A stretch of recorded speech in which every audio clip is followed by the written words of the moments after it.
everyone, welcome you all to Dr. Madhu's Physio Classes. आज मैं आपसे बात करने वाली हूँ about base of support, line of gravity और उसका रिलेशन क्या है with stability. मेरे पिछले वीडियो में मैंने आपसे ग्रेविटी या gravitational force, centre of mass और centre of gravity, line of gravity इन सब के बारे में एक डिटेल डिस्कशन किया हुआ है. अगर आपने इस वीडियो को समझना है फिर प्रीवियस वीडियो को एक बार पहले देख लें ताकि आपके मन में ये सारे कंसेप्ट्स क्लियर हो जाए. फिर इस वीडियो को समझना आपके लिए काफ़ी ज़्यादा आसान हो जाएगा. लास्ट वीडियो में मैंने आपको बताया था कि एक ह्यूमन बीइंग का एनाटॉमिकल पोजीशन में जो सेंटर ऑफ मास या सेंटर ऑफ ग्रेविटी होता है वो थोड़ा सा एंटीरियरली होता है to second sacral vertebra.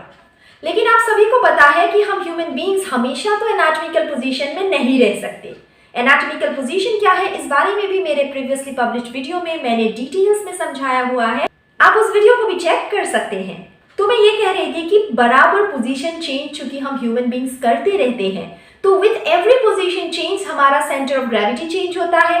Centre of gravity के साथ जो वर्टिकल लाइन डाउनवर्ड्स पॉइंट होता है लाइन ऑफ ग्रेविटी वो भी चेंज होता है और इसकी वजह से हमारी स्टेबिलिटी पे, हमारी बॉडी की स्टेबिलिटी पे काफ़ी असर पड़ता है. कभी अगर हम कोई वेट उठा रहे हो फॉर एग्जांपल अ बैकपैक या फिर कोई ग्रॉसरी बैग तो इससे भी हमारा जो सेंटर ऑफ ग्रेविटी है वो इधर उधर होता है और लाइन ऑफ ग्रेविटी भी. तो इसीलिए आज के वीडियो में हम समझेंगे कि इन सब का स्टेबिलिटी से कैसा रिलेशन है. एक ऑब्जेक्ट का या फिर एक इंडिविजुअल का स्टेबल होने का मतलब आप क्या समझते हैं? स्टेबल होने का मतलब होता है कि that person or that object is less likely to fall down. अगर मैं खड़ी हूँ फॉर एग्जाम्पल या फिर बैठी हूँ, किसमें मेरी स्टेबिलिटी ज़्यादा है? जब मैं बैठी हूँ तब, क्योंकि उस पोजीशन में मेरे गिरने के चांसेस कम हैं. तो वही होता है स्टेबिलिटी. तो अब बेस ऑफ सपोर्ट और स्टेबिलिटी का जो रिलेशन है उसको समझने के लिए आपको ये तो समझ आ गया कि स्टेबिलिटी क्या होता है. अब समझते हैं कि बेस ऑफ सपोर्ट क्या होता है. बेस ऑफ सपोर्ट को हम डिफाइन कर सकते हैं as an area beneath the object और a human being through which he contacts the ground. मतलब अगर आप खड़े हैं या फिर आप बैठे हैं तो जिस एरिया के थ्रू आप ग्राउंड से अपना कांटेक्ट बना रहे हैं उस पूरे एरिया को बेस ऑफ सपोर्ट कहते हैं. और ये उन सारे पॉइंट्स को कंसीडर करता है, आपके बॉडी के उन सारे पॉइंट्स को जो आपके उस सरफेस के साथ रिलेटेड है. चलिए इसको समझते हैं एक स्टिक डायग्राम से. सिंपल सा स्टिक डायग्राम. यहाँ पे एक बंदा खड़ा है अपने पैरों को बिल्कुल पास पास रख के. तो ये हो गया उनका बेस ऑफ सपोर्ट. अगर वही बंदा अब दोनों पैरों को थोड़ा दूर दूर फैला दे तब देखिए क्या हो रहा है, उनका बेस ऑफ सपोर्ट बढ़ रहा है. वही अगर वो बंदा सपोज उनके पैर में चोट लगा हो और बस एक लेग पे खड़ा हो यूनिलैटरल स्टांस पे, फिर क्या होगा, उसका बेस ऑफ सपोर्ट काफी कम हो जाएगा. तो आई होप आपको समझ आ गया है कि बेस ऑफ सपोर्ट क्या होता है इस पर्टिकुलर डायग्राम से.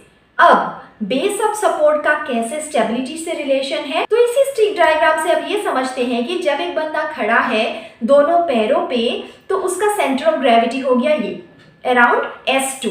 तो लाइन ऑफ ग्रेविटी क्या था?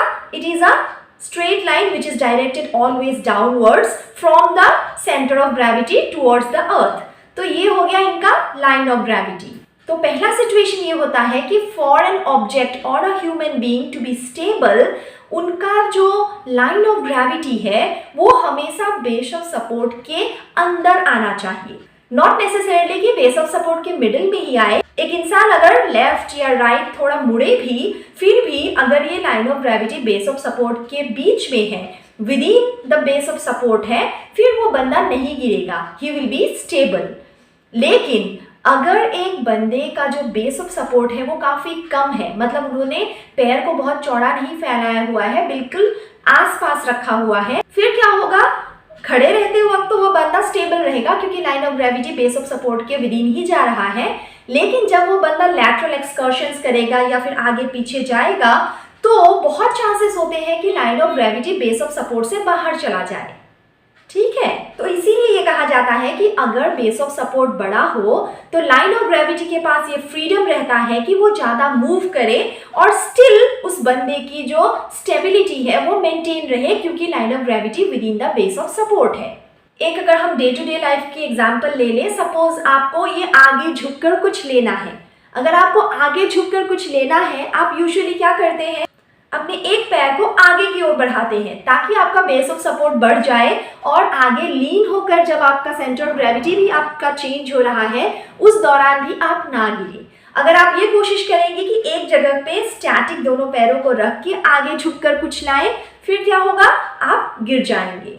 तो इसीलिए बेस ऑफ सपोर्ट का बड़ा होना बहुत ज़रूरी है ताकि even if the centre of gravity changes, line of gravity changes, आपके गिरने के चांसेस कम रहे। इस एग्जाम्पल से एक और बात भी क्लियर होता है कि अगर आपको लग रहा है कि लाइन ऑफ ग्रेविटी चेंज होने वाला है, ऑल्टर होने वाला है, तो आपको क्या करना चाहिए, अपने बेस ऑफ सपोर्ट को भी चेंज करना चाहिए या बड़ा कर देना चाहिए, क्योंकि इससे क्या होगा, line of gravity base of support के विदिन ही रहेगा और आप अपनी स्टेबिलिटी नहीं खोएंगे। हम अपने डे टू डे लाइफ में ये सब कुछ करते रहते हैं, थियोरेटिकली इसे समझना जरूरी है क्योंकि एग्जाम में आपको लिखना होगा। सिर्फ एग्जाम्स में ही नहीं, जब आगे जाकर आप अपने पेशेंट्स को एसेस करेंगे, उनकी बैलेंस रिलेटेड प्रॉब्लम्स को समझेंगे, तब भी ये कंसेप्ट्स आपकी काफ़ी मदद करने वाले हैं। एक और बात ये कहा जाता है कि lower the centre of gravity more is the stability. मतलब जितना सेंटर ऑफ ग्रेविटी नीचे होगा उतना लाइन ऑफ ग्रेविटी का जो चांस है of going out of the base of support वो कम हो जाता है।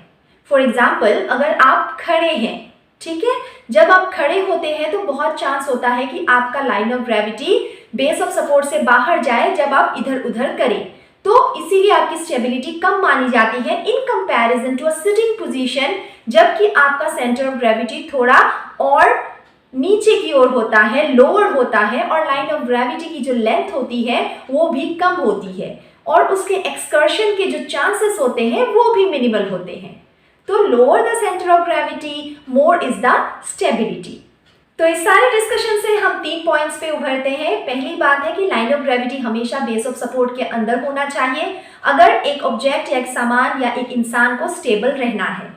दूसरी बात है, जितना वाइड होगा बेस ऑफ सपोर्ट उतना ज़्यादा आपकी स्टेबिलिटी बढ़ेगी, क्योंकि चांसेस होंगे कि एलओजी इधर उधर करने के बावजूद आपके बेस ऑफ सपोर्ट के भीतर ही रहे। तीसरी बात है, सेंटर ऑफ ग्रेविटी जितना नीचा रहेगा उतना आपकी स्टेबिलिटी ज़्यादा रहेगी, सिर्फ आपकी ही नहीं, किसी भी ऑब्जेक्ट की। तो इन बातों को ध्यान में रखें। स्टेबिलिटी और line of gravity, centre of gravity का क्या रिलेशन है, इस वीडियो के थ्रू मैंने आपको समझाने की कोशिश की है। ऐसे ही बायोमैकेनिक्स, एनाटॉमी, फिजियोलॉजी और फिजियोथेरेपी के अन्य कई सब्जेक्ट्स के बेसिक्स को समझने के लिए मेरे चैनल को सब्सक्राइब कर लें, फ्रेंड्स में, सीनियर्स में, जूनियर्स में फॉरवर्ड करें ताकि उनको भी कंसेप्ट समझने में आसानी हो। Thank you so much for watching the video. Comment करके मुझे बताइए कि आपको कैसे और टॉपिक्स पे वीडियोस चाहिए। मैं कोशिश करूंगी इसी तरह सिंपल लैंग्वेज में आपको समझाने की। Thank you so much. See you again.